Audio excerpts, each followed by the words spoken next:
స్తుతించే గణపరిచేటువంటి వారంగా మనం ముందుకు రావాలి కదా. మనం ఇంతకుముందు కూడా చూస్తూ వచ్చినాము. మనము వారం అంతా కూడా ఏం చేయాలి, మనం we have to prepare our hearts కదా. మన హృదయాలను మనం ఏం చేసుకోవాలా, సిద్ధపరచుకొని రావాలి. దేనికి? ఆయన ఆరాధించడానికి కదా. ఇంకే చూడండి, కీర్తనలు 95వ అధ్యాయము మొదటి 2 వచనాల్లో మనం గమనించినట్లయితే,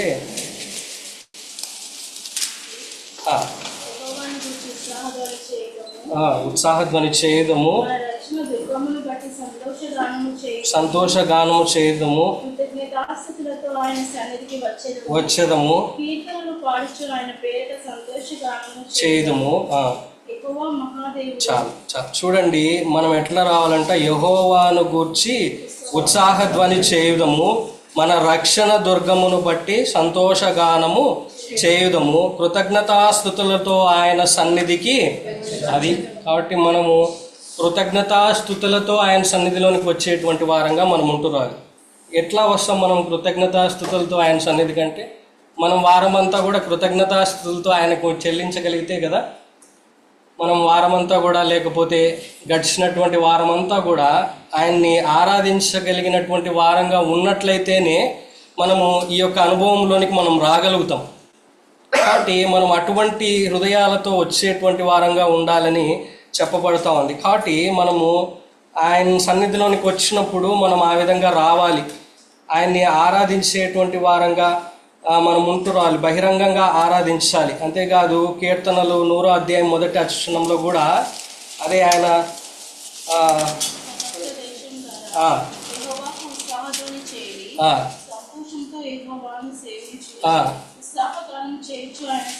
ఉత్సాహగానము చేయుచు ఆయన సన్నిధికి.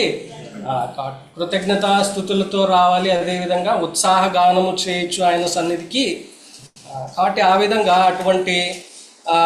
అటువంటి మనస్సు కలిగి, అటువంటి సిద్ధపడినటువంటి హృదయాలతో మనం ఆయన సన్నిధిలోనికి వచ్చేటువంటి వారంగా ఉంటూ రావాలి. ఆ విధంగా వచ్చి మనం ఆయన్ని ఆరాధించేటువంటి వారంగా మనం ఉంటూ రావాలి.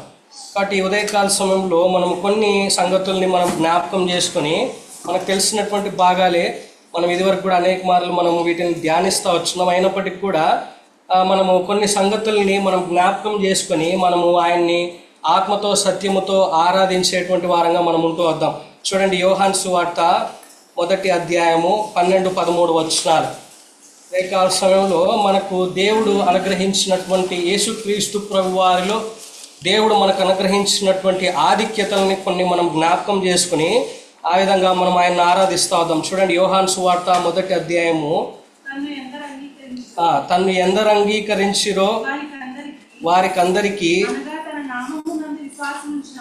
అనగా తన నామమునందు విశ్వాసముంచిన వారికి దేవుని పిల్లలగుటకు ఆయన అధికారము అనుగ్రహించెను. వారు దేవుని వలన పుట్టిన వారే గాని రక్తము వలననైనను, శరీరేచ్ఛ వలననైనను, మానుషేచ్ఛ వలననైనను పుట్టిన వారు కారు. కాబట్టి చూడండి, ఇది కొంచెం కాంట్రవర్షియల్ స్టేట్మెంట్గా అనిపిస్తుంది కదా మనం గమనించినట్లయితే. కానీ చూడండి, మనకెంతటి గొప్ప ఆధిక్యతను ఆయన అనుగ్రహిస్తూ వచ్చినాడంటే, ఎవరిలో అనుగ్రహించినాడు? యేసుక్రీస్తు ప్రభువారిలో. ఎట్లా అనుగ్రహించినాడు? తన్ను ఎందరు అంగీకరించిరో వారికందరికీ, అనగా తన నామమునందు విశ్వాసముంచిన వారికి దేవుని పిల్లలగుటకు ఆయన అధికారము అనుగ్రహించెను కదా. కాబట్టి ఎవరిని అంగీకరించాలి? యేసుక్రీస్తు ప్రభువారిని అంగీకరించాలి కదా. ఇంగ్లీష్లో ఏమనుంది? దోసు యాజ్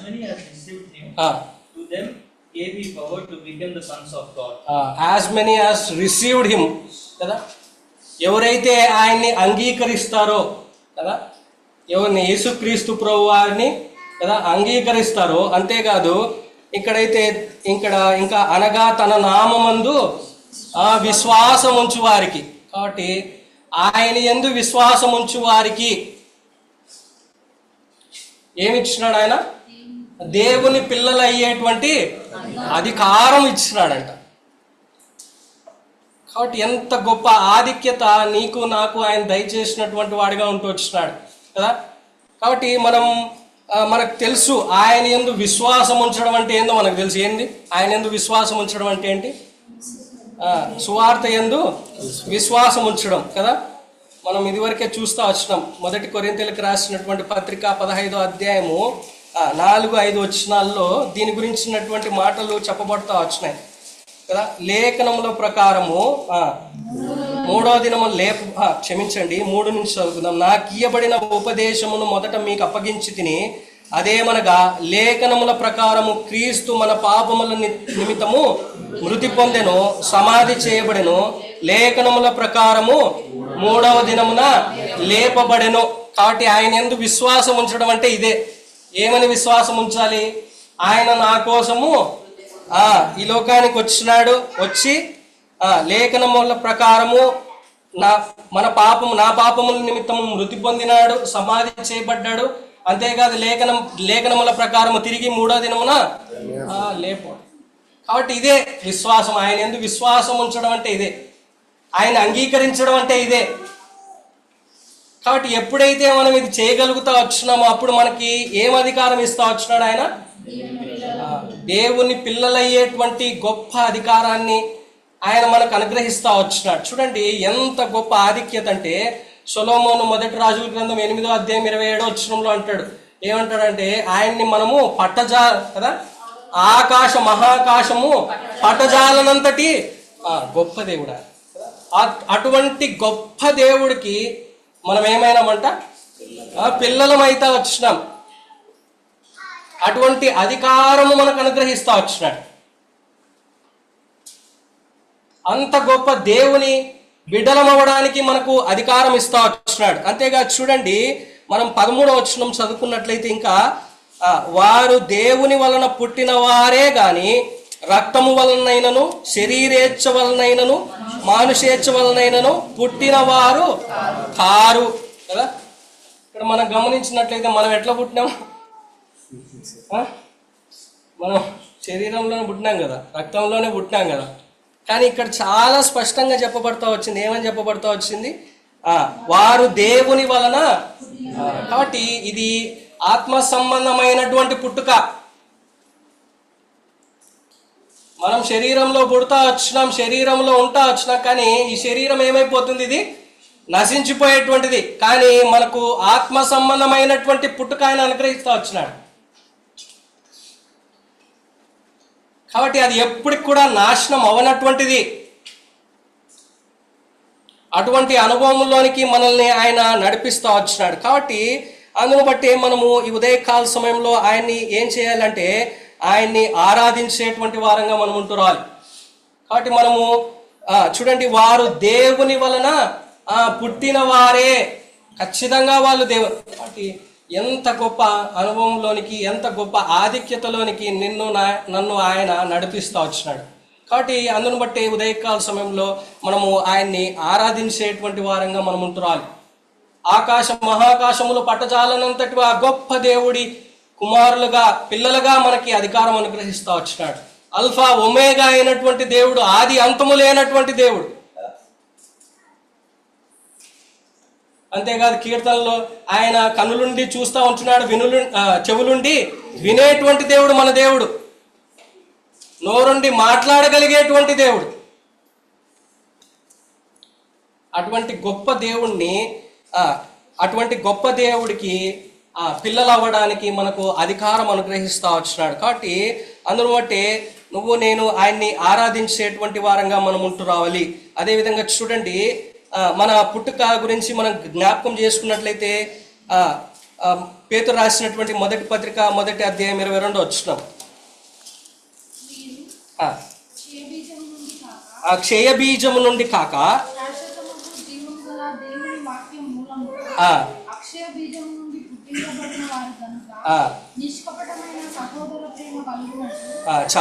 చాలు మీరు క్షయ బీజము నుండి కాక శాశ్వతమగు జీవము గల దేవుని వాక్య మూలముగా అక్షయ బీజము నుండి.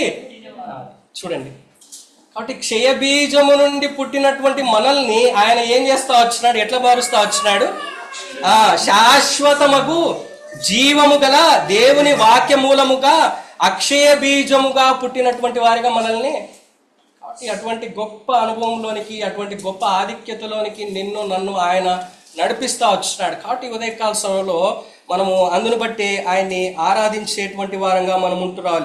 అంతేకాదు చూడండి, రెండవదిగా మనం గమనించినట్లయితే కొరింథీయులకు రాసినటువంటి మొదటి పత్రిక 1వ అధ్యాయము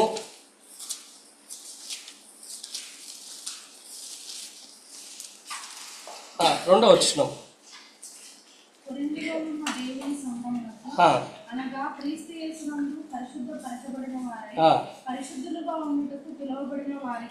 చాలు చూడండి, ఇక్కడ కొరింథీలోనున్న సంఘానికి చెప్తా ఉంటున్నాడు. కానీ ఇప్పుడు మనం ఏ సంఘంలో ఉన్నాం? కాబట్టి ఇక్కడ మనం అది పెట్టుకోవాలి కదా. స్ముర్నాలోనున్న దేవుని సంఘమునకు అనగా క్రీస్తు యేసునందు పరిశుద్ధపరచబడిన వారే పరిశుద్ధులుగా ఉండుటకు. కాబట్టి ఎవరి ద్వారా మనం పరిశుద్ధపరచబడతా వచ్చినాం? క్రీస్తు యేసు ద్వారా మనం పరిశుద్ధపరచబడతా వచ్చినాం. అంతేకాదు ఎట్లా ఉండడానికి మనం పిలువబడతా వచ్చినాం? పరిశుద్ధులుగా ఉండడానికి మనం పిలువబడతా వచ్చినాం. కాబట్టి పరిశుద్ధులుగా మనల్ని ఆయన చేస్తా వచ్చినాడు కదా. క్రీస్తు యేసునందు మనల్ని పరిశుద్ధపరుస్తూ వచ్చినాడు. కాబట్టి ఒకప్పుడు అపవిత్రతలో ఉంటా వచ్చినాం, ఒకప్పుడు పాపములో ఉంటా వచ్చినాం, లోక మాలిన్యం అంతటిని కూడా అంటుకొని ఉంటా వచ్చింది. అటువంటి నిన్ను నన్ను ఆయన జ్ఞాపకం చేసుకుంటా వచ్చినాడు కదా. ఆయన జ్ఞాపకం చేసుకుని కదా తన ప్రియకుమారుడైనటువంటి యేసుక్రీస్తు ప్రభువారిని నీ కొరకై నా కొరకై ఈ లోకానికి పంపించి ఆయన కలువరి శిలువలో చిందించినటువంటి ఆ యొక్క ప్రశస్తమైనటువంటి నిర్దోషమైనటువంటి గొర్రెపిల్ల రక్తం ద్వారా మనల్ని ఏం చేస్తా వచ్చినాడు? ఆయన మనల్ని పవిత్రపరుస్తూ వచ్చినాడు. చూడండి, యోహాను రాసినటువంటి మొదటి పత్రిక 1వ అధ్యాయము 7వ వచనం నుంచి మనం గమనించినట్లయితే, అయితే ఆయన వెలుగులోనున్న ప్రకారము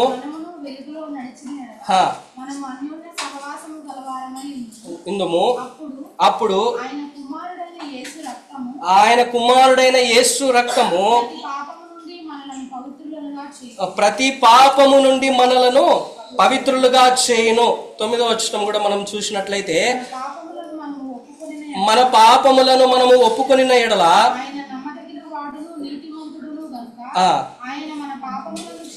క్షమించి సమస్త దుర్నీతి నుండి మనల్ని ఏం చేస్తాడంట. కాబట్టి చూడండి, ఆయన కుమారుడైన యేసు రక్తము ప్రతి పాపము నుండి మనలను, కాబట్టి ఆ విధంగా ఆయన రక్తం ద్వారా యేసుక్రీస్తు ప్రభువారు చిందించినటువంటి ఆ ప్రశస్తమైనటువంటి పరిశుద్ధమైనటువంటి నిర్దోషమైనటువంటి రక్తం ద్వారా మన పాపాలన్నింటినీ కూడా ఆయన కడిగి వేసి ఆయన ఏం చేస్తా వచ్చినాడు? మనల్ని పవిత్రులుగా చేస్తా వచ్చినాడు, పరిశుద్ధులుగా చేస్తా వచ్చినాడు కదా. అంతేకాదు మనం గమనించినట్లయితే ఆయన మన పాపములను క్షమించి సమస్త దుర్నీతి నుండి మనల్ని, కాబట్టి ఒకప్పుడు దుర్నీతిలో, దుష్టత్వములో, పాపములో ఉన్నటువంటి మనల్ని, నిన్ను నన్ను ఆయన జ్ఞాపకం చేసుకుని ఎప్పుడైతే మనం ఆయన సన్నిధికి వచ్చి ఆయన సన్నిధిలో మన పాపాలను ఒప్పుకుంటా వచ్చినామో ఆయన కృప చూపించి ఆయన ఏం చేస్తా వచ్చినాడంటే మన పాపములను క్షమించి సమస్త దుర్నీతి నుండి మనల్ని ఏం చేస్తా వచ్చినాడు? పవిత్రులుగా చేస్తా వచ్చినాడు, పరిశుద్ధులుగా చేస్తా వచ్చినాడు. కాబట్టి పరిశుద్ధులుగా, కాబట్టి మనం ఎందుకొరకు పిలువబడతా వచ్చినామంట? పరిశుద్ధులుగా ఉండుటకు. ఎంత గొప్ప ఆధిక్యత! పరిశుద్ధమైనటువంటి వారిగా మనల్ని చేసినాడు. చేసి ఆయన పరిశుద్ధులుగా ఉండడానికి, పరిశుద్ధులుగా జీవించడానికి మనల్ని పిలుస్తూ వచ్చినాడు. నేను పరిశుద్ధుడనై ఉన్న ప్రకారము మీరును పరిశుద్ధులుగా ఉండుడి. కాబట్టి మన జీవితాల్లో మనం పరిశుద్ధులుగా ఉండాలి, పరిశుద్ధులుగా జీవించాలి. కాబట్టి ఆయన మనల్ని పరిశుద్ధులుగా చేస్తూ వచ్చినాడు. పరిశుద్ధులుగా చేసి మనల్ని పరిశుద్ధులుగా ఉండడానికి మనల్ని పిలుస్తూ వచ్చినాడు. కాబట్టి మనం ఆ విధంగా అంత గొప్ప ఆధిక్యతని ఆయన మనకు అనుగ్రహిస్తూ వచ్చినాడు. ఇంకా అంతేగా చూడండి, ఆయన మనల్ని ఇంకా ఎట్లా కడిగినాడంట చూడండి. కొరింథీలకు రాసినటువంటి దేంట్లో మొట్టమొదటిగా మనం గమనించినట్లయితే ఆయన రక్తంలో కడిగినాడు. తర్వాత మనము చూడండి కొరింథీలకు రాసినటువంటి పత్రిక మొదటి పత్రిక 6వ అధ్యాయం 11వ వచనం.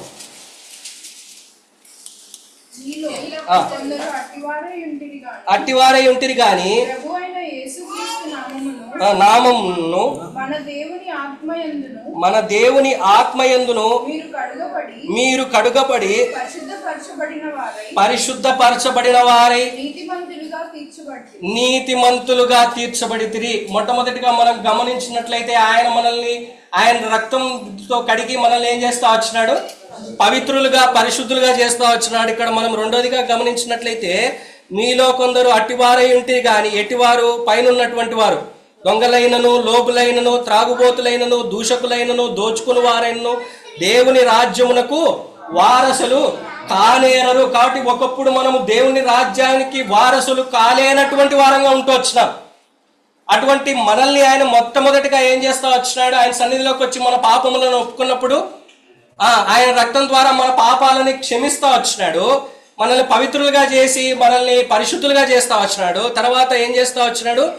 ప్రభు అయిన యేసుక్రీస్తు నామమునను మన దేవుని ఆత్మయందును మీరు కడుగబడి పరిశుద్ధపరచబడిన వారై నీతిమంతులుగా.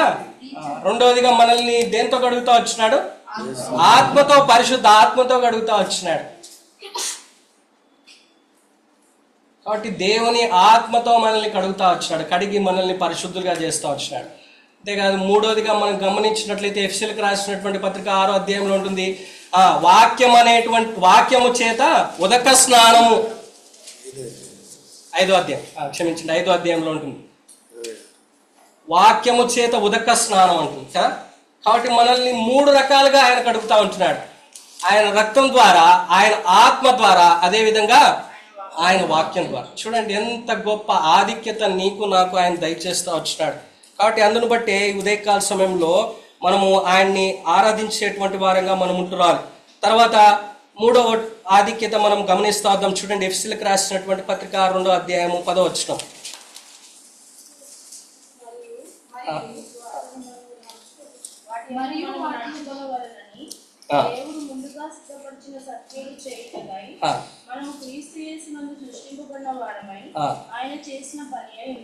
చూడండి ఇక్కడ మనం గమనించినట్లయితే మరియు వాటి యందు మనము నడుచుకునవలనని దేవుడు ముందుగా సిద్ధపరిచిన సత్క్రియలు చేయుటకై మనం క్రీస్తు యేసునందు సృష్టింపబడిన వారమై ఆయన చేసిన పని అయి ఉన్నాం. కాబట్టి క్రీస్తు యేసునందు మనం ఏమైనామంట?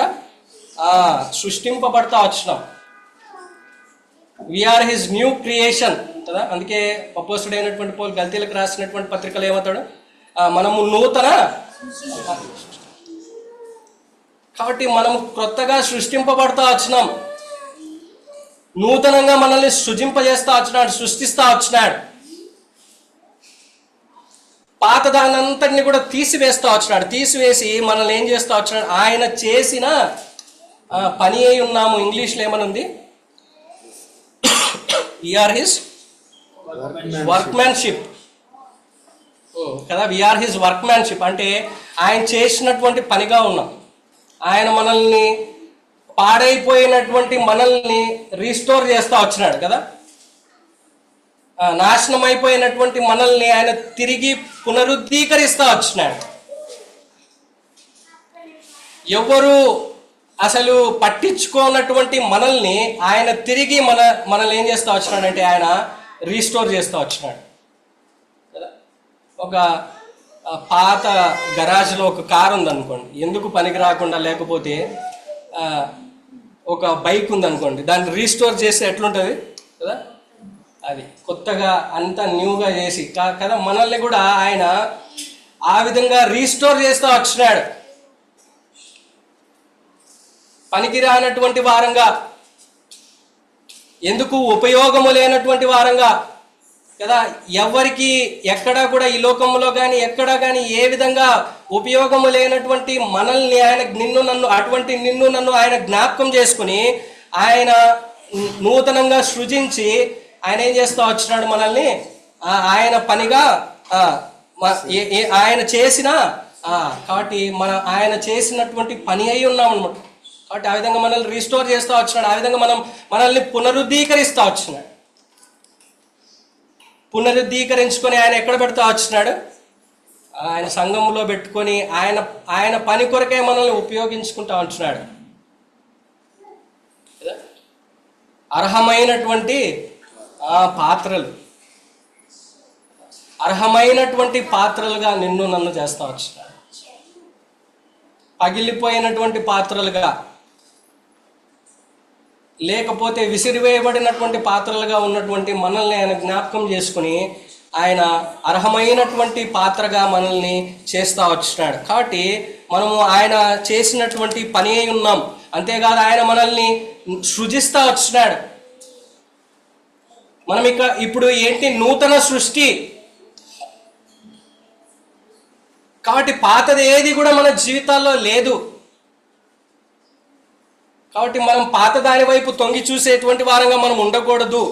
కాబట్టి పాతది ఏది కూడా మన జీవితాల్లో లేదు. మనం నూతన సృష్టిగా ఉన్నాము. అంతేకాదు ఆయన పని అయి ఉన్నాం. కాబట్టి అటువంటి గొప్ప ఆధిక్యతని నీకు నాకు ఆయన అనుగ్రహిస్తూ వచ్చినాడు. అందును బట్టి మనం ఆయన్ని ఆరాధించేటువంటి వారంగా మనం ఉంటున్నాం. అంతేకాదు చూడండి, తర్వాత మనం గమనించినట్లయితే ఎఫ్సీలకు రాసినటువంటి పత్రిక 5వ అధ్యాయము, ఎఫ్సీలకు రాసినటువంటి పత్రిక 5వ అధ్యాయము 8వ వచనం నుంచి, మీరు పూర్వమందు చీకటి అయి ఉంటిరి, ఇప్పుడైతే ప్రభువునందు వెలుగై ఉన్నారు.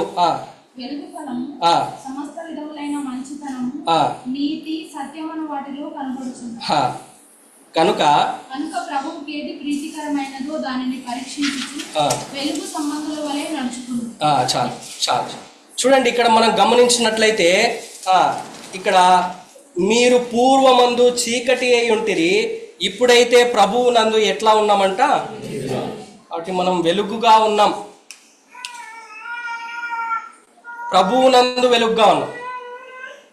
కాబట్టి యేసుక్రీస్తు ప్రభు వారి యందు మనం వెలుగైపోయినాం. మునుపు మనం చీకటిలో ఉంటా వచ్చినాం, అంధకారములో ఉంటా వచ్చినాం. అంతేగా చూడండి, పూర్వమందు చీకటి అయి ఉంటుంది, మనమే చీకటిగా ఉన్నామంట. మనమే చీకటి, మన జీవితమే చీకటి, మనమే అంధకారము. అటువంటి మనల్ని ఆయన ఏం చేస్తా వచ్చినాడు? ఇప్పుడు వెలుగుగా మారుస్తా వచ్చినాడు. అందరికీ వెలుగుగా కదా, ఈ లోకానికి వెలుగుగా మనల్ని చేస్తా వచ్చినాడు. అంతేకాదు మనం ఎట్లా ఉండాలంట చూడండి, గనుక ప్రభువుకేది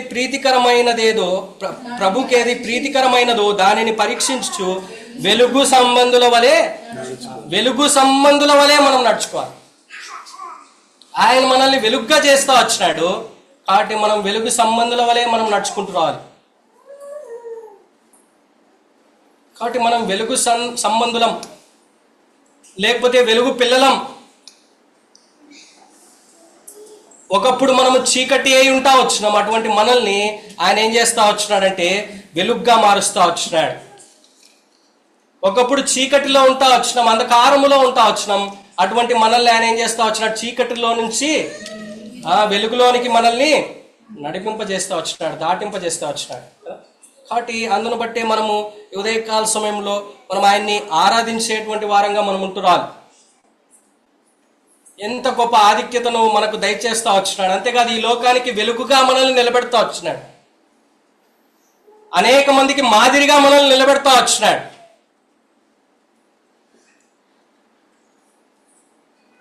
కాబట్టి మనం అందును బట్టే ఆయన్ని ఆరాధించేటువంటి వారంగా, ఆయన్ని పూజించేటువంటి వారంగా మనం ఉంటున్నాం. చూడండి, కొలసీలకు రాసినటువంటి పత్రిక 1వ అధ్యాయం 13వ వచనం, ఆయన మనలను విడుదల చేసి తాను ప్రేమించిన తన కుమారుని యొక్క రాజ్య నివాసులనుగా. కాబట్టి మనలను అంధకార సంబంధమైనటువంటి అధికారములో నుండి ఏం చేసినాడంట? ఆయన విడిపించినాడు, విడుదల చేసినాడు. తాను ప్రేమించిన తన కుమారుని యొక్క, అంటే కింద చూడండి, తన ప్రేమ కుమారుని అని ఉంది, రాజ్య నివాసులుగా, ఆయన రాజ్య నివాసులుగా మనల్ని చేస్తా వచ్చినాడు. అంధకారములో ఉన్నటువంటి మనల్ని విడిపించి ఆయన రాజ్య నివాసులుగా మనల్ని చేస్తా వచ్చినాడు. కాబట్టి ఎంత గొప్ప ఆధిక్యత నీకు నాకు ఆయన దయచేస్తా వచ్చినాడు. చివరిగా ఒకటి మనం గమనించుకొని మనము ఆరాధనలోనికి ప్రవేశిస్తూ వద్దాం. అనేకమైనటువంటి ఆధిక్యతలు ఉన్నాయి ఆయన మనకు దయచేసినటువంటివి.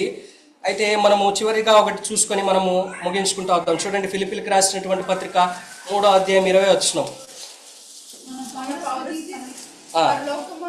పరలోకమందున్నది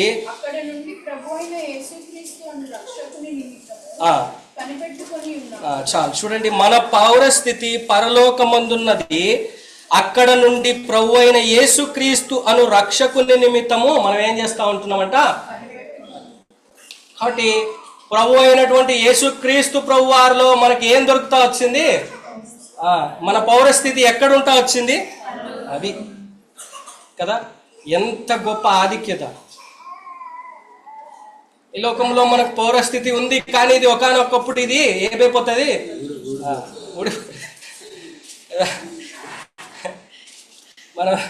మనం ఒకవేళ దేవుడు వచ్చినా కానీ మనం చనిపోయినా కానీ ఏమవుతుంది, ఆధార్ కార్డులకి అన్ని కార్డులు ఏమైపోతాయి, అన్నీ ఆడపడిపోతాయి కదా, అన్నీ ఆడ పడేయాల్సిందే. మన పాస్పోర్టు, మన ఆధార్ కార్డు, ఎంత గొప్ప ఈ లోకములో ఎంత గొప్ప సిటిజన్ అయినా కదా,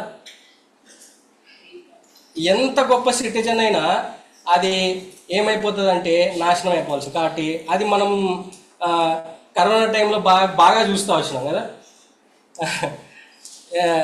ఎంతో గొప్ప ధనవంతులైనటువంటి వాళ్ళు కదా, వాళ్ళు గొప్ప సిటిజన్షిప్స్ కలిగి ఉంటా వచ్చినారు కదా, గొప్ప పౌరస్థితి కలిగి ఉంటా వచ్చినారు. ఈ లోకంలో అనేకమైనటువంటి ప్రివిలేజెస్ కలిగి ఉంటా వచ్చినారు కదా. బహుశా వాళ్ళు యొక్క ఏరోప్లేన్లో ప్రైవేట్ జెట్ కదా, స్పెషల్ ప్రివిలేజ్లో ఎంటర్ అవుతా వచ్చినారేమో. ఎయిర్పోర్ట్ లాంచ్ కదా, స్పెషల్ లాంచ్ కదా. అటువంటి ప్రివిలేజెస్ అన్నీ బహుశా ప్రివిలేజ్ క్రెడిట్ కార్డు కూడా యూజ్ చేసినారేమో కదా. కానీ ఏమైపోతా వచ్చినారు ఆ టైంలో, they can't be able to survive. మాకు ప్రాణం పోయండి అని బ్రతిమలాడుకుంటూ వచ్చినారు. కాబట్టి వాళ్ళ ప్రివిలేజ్ అంతా పోయింది. అయితే నీకు నాకు ఉన్నటువంటి నిరీక్షణ ఏంటంటే, ఆయన మన పౌరస్థితి ఏంటంట, మన పౌరస్థితి ఏంటి, అది శాశ్వతమైనటువంటిది. కాబట్టి అటువంటి గొప్ప పౌరస్థితి నీకు నాకు ఆయన కలగజేస్తా వచ్చినాడు. అందును బట్టి మనం ఆయన్ని ఆరాధించేటువంటి వారంగా మనం ఉంటున్నాం. చూడండి.